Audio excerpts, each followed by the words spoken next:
What's going on, everybody? The Real Sharif M here, aka Mangana Steel, your favorite knife designer, with a bit of a first impressions video on a really interesting knife.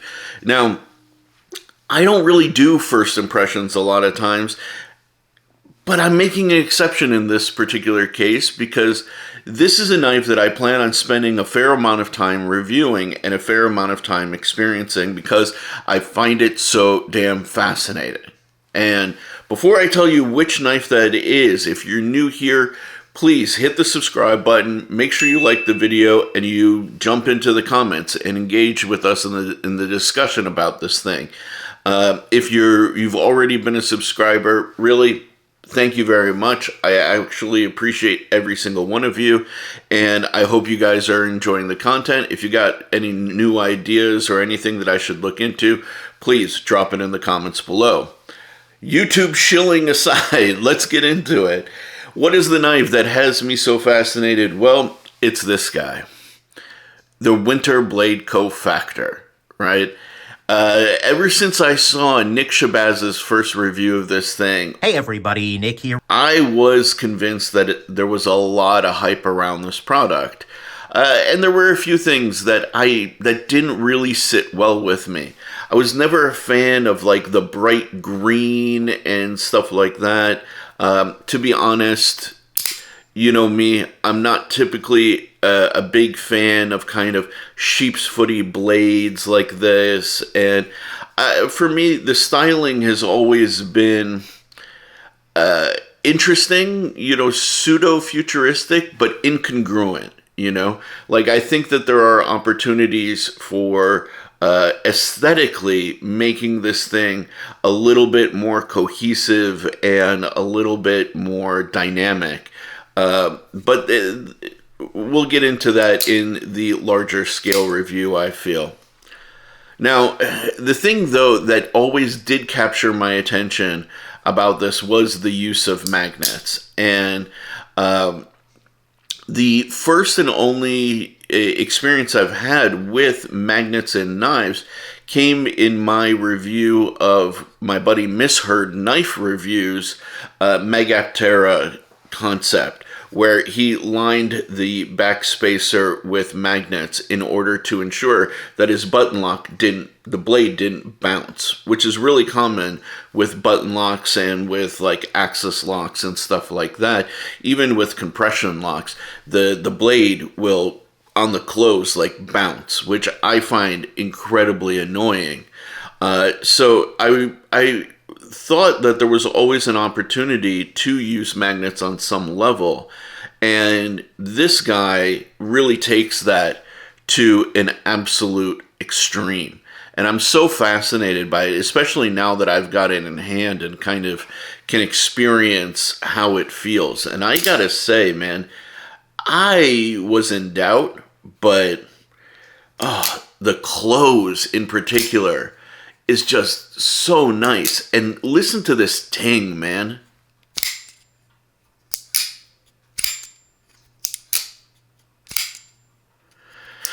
That ting is so damn satisfying. I can't even begin to explain it to you. I'm not usually a person who goes crazy for like knife sounds, but that ting, my boy, oh my God, is so nice. And the sensation it has when it closes is so positive. I mean, look at this. Like, it has such a strong detent. It's actually kind of crazy. I mean, I don't think I've experienced a knife with such a like strong sensation there. It's really interesting. And I'm going to say that word interesting a lot because I'm truly at a loss for kind of how to completely wrap my head around this. Now, as far as details are concerned, I don't know if I mentioned this, but the next run of these will be available for pre-order on May 24th. So if you are interested, keep an eye out for that. But as far as details are concerned, one of the things that struck me about this is how damn thin it is. Look at that. That thickness right there is almost the same as a Benchmade bug out, which is surprising. I mean, that absolutely took me by surprise. The blade thickness is a bit thicker than a bug out, but not by a lot. So that makes this thing actually very slim in pocket and very slicey. And what I do appreciate about it over a bug out is that it's a little bit taller vertically here. So when I hold it in my hand, it actually hits this crease right here. And so I really feel like I have got a really, really nice purchase on the blade. And then if you hold it in a saber grip, that's the word I was looking for. The ergonomics are also very good, very comfortable. I can even choke up a bit. I mean, I'm not going to put my finger all the way against the edge here because it does get a bit sharp for my index finger, but I can really choke up pretty far where that choil is, no longer in the way, or it's not gonna, like, nothing's gonna catch up on it based on how I'm kind of powering down with the knife.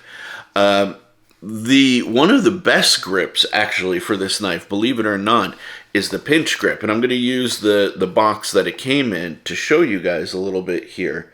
But if you see here in the pinch grip, you have full access to that blade edge, and your fingers are nowhere near actually hitting the cutting surface. And that's one of the first things I noticed about this knife, is you have full access to the blade in the pinch grip when you are, laying the edge flat.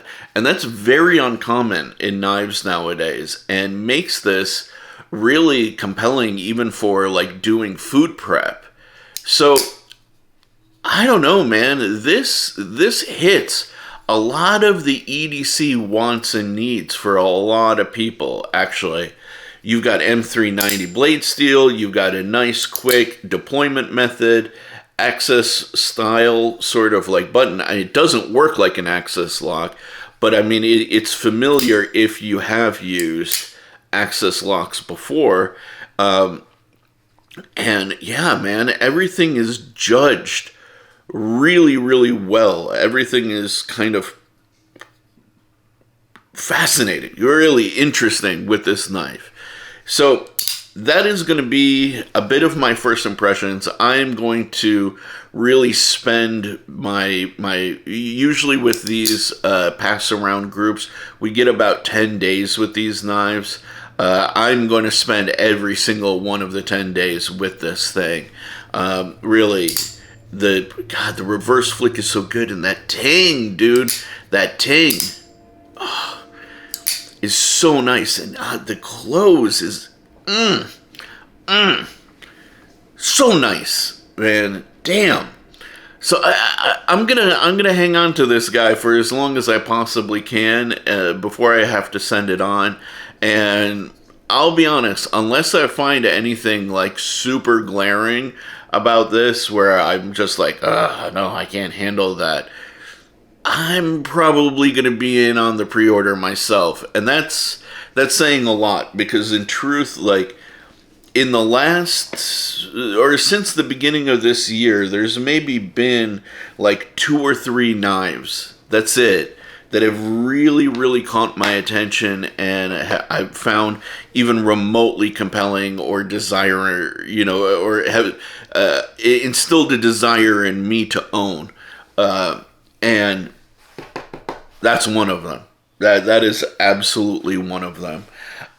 So keep an eye out for the full review. Thanks for tuning in, and I hope you guys are having a phenomenal week. Catch you later, guys. Peace.